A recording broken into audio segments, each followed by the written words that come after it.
December 25th, 1996. Boulder, Colorado. A house bathed in festive warmth hides a darkness no one could imagine. In the early hours, a 6-year-old girl, JonBenét Ramsey, vanishes from her bed. A ransom note, a frantic 911 call, a body in the basement. And at the center of it all, a father, John Ramsay. For 28 years, he's carried a secret. A truth he's kept buried under grief and suspicion. Tonight, he breaks his silence. What he reveals will shake the foundations of America's most infamous unsolved crime. But is it a confession or a key to the truth? The world knows the story, or thinks it does. A beauty queen's murder, a family torn apart, a nation obsessed.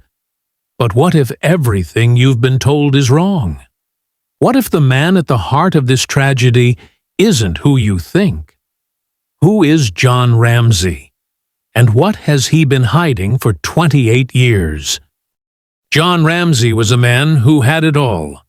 A titan of industry, CEO of Access Graphics, a company pulling in over $1 billion, a licensed pilot with 2 private planes, a father to 5 children, living in a sprawling Boulder mansion. But beneath the polished surface, cracks were forming. His first marriage ended in divorce. His eldest daughter, Elizabeth, died in a car accident in 1992. And in 1996, his world would shatter again. Was John Ramsay the devoted patriarch, or a man hiding a darker truth? Christmas 1996 was a whirlwind of joy and ambition. John and Patsy hosted a glittering party at their home, children decorating gingerbread houses, a Santa Claus impersonator spreading cheer. JonBenét, their 6-year-old star, wore a gold bracelet engraved with her name, a gift meant for Christmas Day. John, ever the proud father, watched her shine. But behind his steady gaze, was there something more? Something he knew? Something he feared? On December 23rd, they attended a festive gathering at the home of Fleet and Priscilla White, close friends in Boulder's elite circle. Laughter filled the air, but as the night ended, something shifted. A mysterious 911 call from the Ramsay home that evening, disconnected, unexplained. Was it a mistake, as a family friend claimed? Or the first whisper of a tragedy about to unfold? December 26, 1996. 5:30 a.m. Patsy Ramsay descends the back staircase, her footsteps echoing in the pre-dawn silence. On the steps, she finds it, a 3-page ransom note scrawled on paper from their own home. It demands $118,000, the exact amount of John's recent Christmas bonus. "We have your daughter," it reads. "Do not call the police, or she dies." Patsy's scream pierces the quiet. John rushes to her side, his face unreadable. Together, they search for JonBenét. Her bed is empty. Her room is cold. Panic sets in. Or does it? At 5:52 a.m., Patsy dials 911. Her words are frantic, but something feels off. Police. What's going on? 15th Street. What's going on there, ma'am? We have a kidnapping. Hurry, please. Explain to me what's going on, okay? There's a note left and our daughter's gone. Note was left and your daughter is gone? How old is your daughter? 6 years old. She's blonde. 6 years old. How long ago was it? I don't know. I just found the note. And my daughter's gone. Does it say who took her? What? Does it say who took her? I don't know. There's a ransom note here. It's a ransom note? It says SBTC. Victory.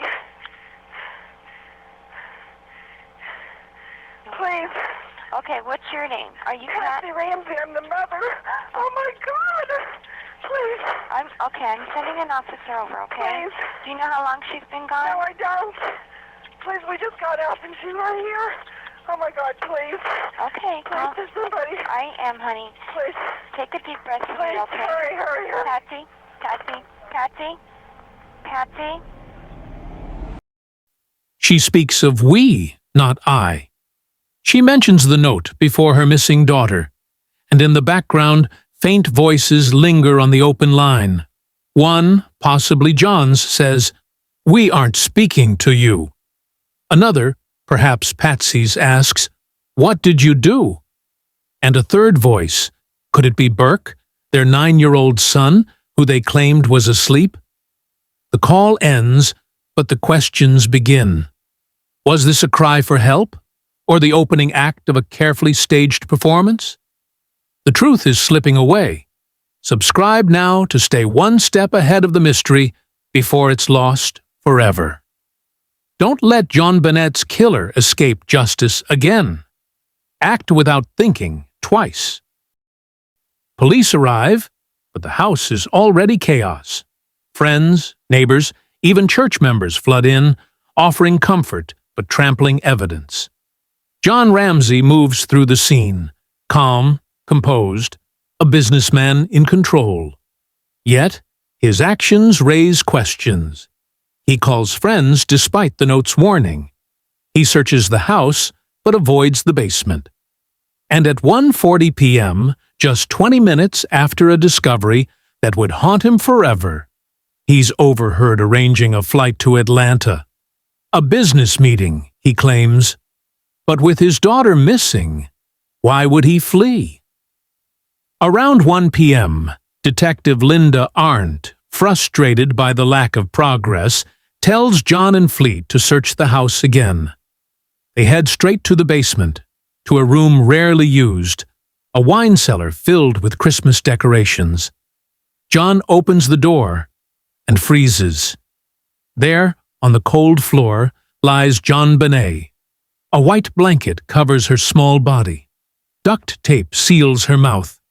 A garrote, fashioned from Patsy's paintbrush, tightens around her neck. John rips the tape away, lifts her lifeless form, and carries her upstairs, screaming her name. He lays her by the Christmas tree, shattering the crime scene. Was this a father's desperate act, or a calculated move to hide the truth? Detective Arndt later described a chilling moment. A wordless exchange with John as he held JonBenét's body. She saw something in his eyes, something that made her question everything. He carried her strangely, arms extended, her head above his, as if avoiding her lifeless gaze. Why? And how did he know exactly where to find her when police had overlooked the basement for hours? The questions pile up, each one darker than the last. If you want to uncover the truth with us, subscribe now. Don't risk being left in the dark when the answers finally break. Every second you wait, the killer slips further away. Join us now. The evidence tells a story of its own, but it's a story with too many endings. The ransom note, 3 pages long, brimming with theatrical phrases straight out of a movie script. It's written on Ramsay paper with a pen from their home. Its demand, $118,000, matches John's bonus to the dollar. Handwriting analysis clears John and Burke, but leaves Patsy in limbo, her writing too close to rule out. Was it a panicked creation or a deliberate misdirection? JonBenét's autopsy reveals a brutal truth. She died from strangulation, the garrote tightening with precision. A skull fracture suggests a violent blow. Vaginal abrasions hint at assault, but no semen complicates the motive. A partially digested pineapple in her stomach, possibly eaten hours before her death, clashes with John and Patsy's claim she went straight to bed. A bowl of pineapple in the kitchen bears Burke's fingerprints. Was he awake that night? Did he see something? Or do something? Then, a bombshell.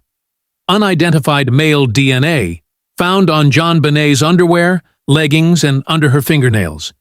It doesn't match John, Patsy, or Burke. It doesn't match anyone in the family or the CODIS database. In 2008, District Attorney Mary Lacey declares the Ramsays exonerated, pointing to an intruder. But the DNA raises new questions.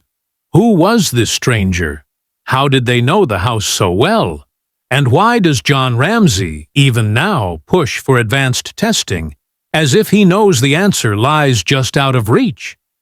More clues emerge. A broken basement window, cobwebs intact, suggests no recent entry. Yet John admits he broke it months earlier. A suitcase beneath it, possibly a step for escape? A boot print, not matching the family. A rope in a guest room, unclaimed by the Ramsays. A flashlight on the counter, possibly the weapon that fractured her skull. Each piece points to an intruder, or a family, desperate to make it look that way. Which is it? For 28 years, John Ramsay has lived in a prison of silence, his every word scrutinized, his every move judged. The world branded him a suspect, a cold businessman hiding behind a grieving father's mask. But now, in a moment that sends chills through the air, he speaks. Not to confess a crime, but to unveil a truth he's guarded since that fateful Christmas night. A secret so heavy it could unravel everything we thought we knew. "I hid something," he says, his voice low, almost a whisper. "Not because I'm guilty, but because I had to protect what was left." Protect what? Protect who? And at what cost? What is this truth John Ramsay has buried for nearly 3 decades? Was it a face he saw in the crowd at the Christmas party? A stranger lingering too long near his daughter? A name whispered in Boulder's elite circles? Someone with a grudge against his wealth, his success? Or something darker? A family secret he feared would tear apart the fragile remains of his world? Perhaps a suppressed memory from that night? A detail he couldn't face? A sound in the house? A shadow on the stairs? Or a moment with JonBenét that haunts him still? John's voice trembles as he speaks of protecting someone. Is it Burke, his young son, whose fingerprints on a pineapple bowl raise questions? Patsy, whose grief and handwriting linger under suspicion? Or someone outside the family, a figure he's shielded to avoid a greater scandal? John's inconsistencies fuel the fire of doubt. He told police he read to JonBenét that night, then claimed she was asleep. He said he found an open basement window at 10 a.m., but officers saw none. Hours after finding her body, he planned a flight to Atlanta, citing a business meeting, an excuse that crumbled under scrutiny. And in the 911 call, his calm voice cuts through Patsy's panic, as if he's orchestrating a script. Some whisper he manipulated Patsy, convincing her to pen the ransom note to cover a tragic accident. Perhaps Burke's doing, a child's mistake turned deadly.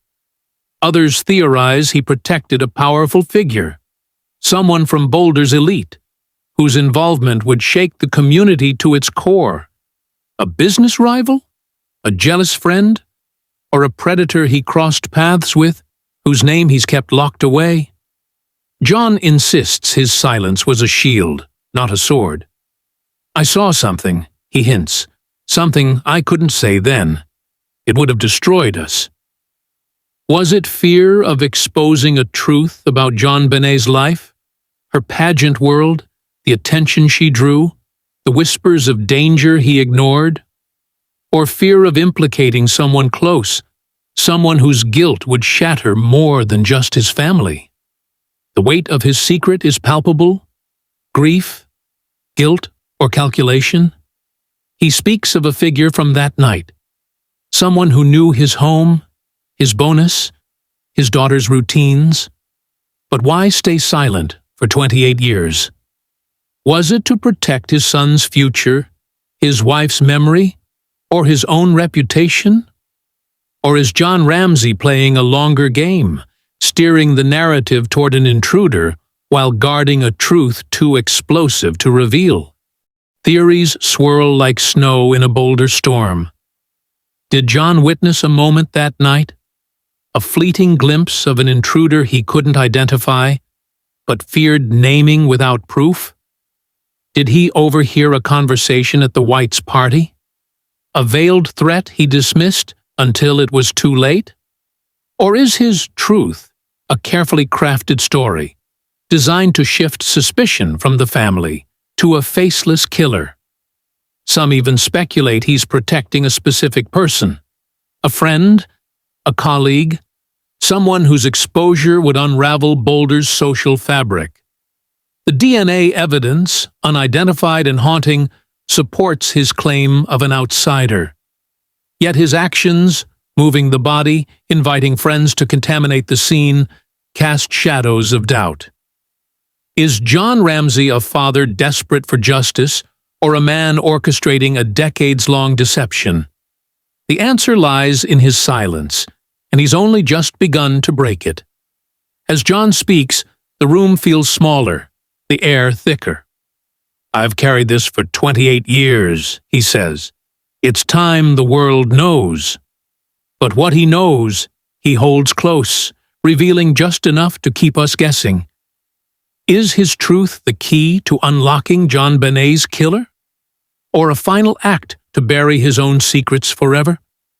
One thing is certain. The truth he's hidden is a thread that could unravel this entire mystery, or tie it tighter than ever. What if the truth was never inside the Ramsay home? L. Smith, a legendary homicide detective, joined the case to cut through the noise. He saw what others missed: a broken window, not just damaged, but positioned for entry. A suitcase, deliberately placed. Scuff marks, disturbed debris. To Smith, this wasn't a family crime. It was the work of a predator, someone who studied the Ramsays, envied their wealth, and struck with chilling precision. But who? John Douglas, the FBI's master profiler, agrees. He saw no signs of a domestic crime, no rage from within the family. Instead, he painted a portrait of an outsider, driven by jealousy, obsession, or revenge. Someone who knew John Ramsay's bonus, his home, his daughter. Someone who left their DNA behind and vanished into the night. Smith and Douglas stood firm. The Ramsays were innocent. But if they're right, why has the killer never been found? The answers are closer than ever. Subscribe now to join the fight for justice and ensure you don't miss the breakthrough that could name the killer. Don't let JonBenét's story fade into silence. Act now or risk losing the truth forever. The world turned on John Ramsay. His face became the face of guilt, plastered across every screen, every magazine. The media called him cold, calculating. Detectives whispered of lies. Even friends doubted him. But the cost was more than public shame. In 2006, Patsy died of cancer, her heart broken by grief and accusations. John buried another loved one, retreating from the spotlight. His home, once filled with laughter, became a mausoleum of memories. JonBenét's bedroom untouched, her absence a wound that never healed. Yet John fights on, not for himself, but for his daughter. He demands advanced DNA testing, believing the killer's name lies in a database, waiting to be found. He lobbies for laws to give victims' families a voice, to force police to act. "Do you still have the evidence?" he asks the Boulder police, his voice sharp with frustration. Is he a father seeking justice, or a man desperate to keep his secret buried? Decades later, the JonBenét Ramsey case remains a labyrinth of questions. The DNA, unidentified, undeniable, stands as the last hope. Forensic genealogy, tools unthinkable in 1996, could name the killer. But the Boulder police hesitate, their pride stung by past mistakes. John Ramsay presses on, a man haunted by loss, driven by a truth only he knows. Was he protecting his family? Covering a mistake? Or chasing a ghost who slipped through the snow that Christmas night? This is no ordinary mystery. It's a mirror, reflecting our fears, our doubts, our hunger for answers. John Ramsay's truth, whatever it is, holds a piece of the puzzle. But will it ever be enough? The DNA waits, the killer remains unnamed, and JonBenét's story lingers, unfinished. In the silence, one question echoes louder than all. Will the truth ever be found? Or was it lost forever in that Boulder basement? From tragedy came change. The Ramsay case exposed a broken system. Crime scenes trampled, evidence lost, families judged too soon. It sparked reforms, stricter protocols, forensic advancements, laws empowering victims' families. John Ramsay's fight has given others hope, ensuring no case remains forever cold. But for JonBenét, justice waits, and so does he.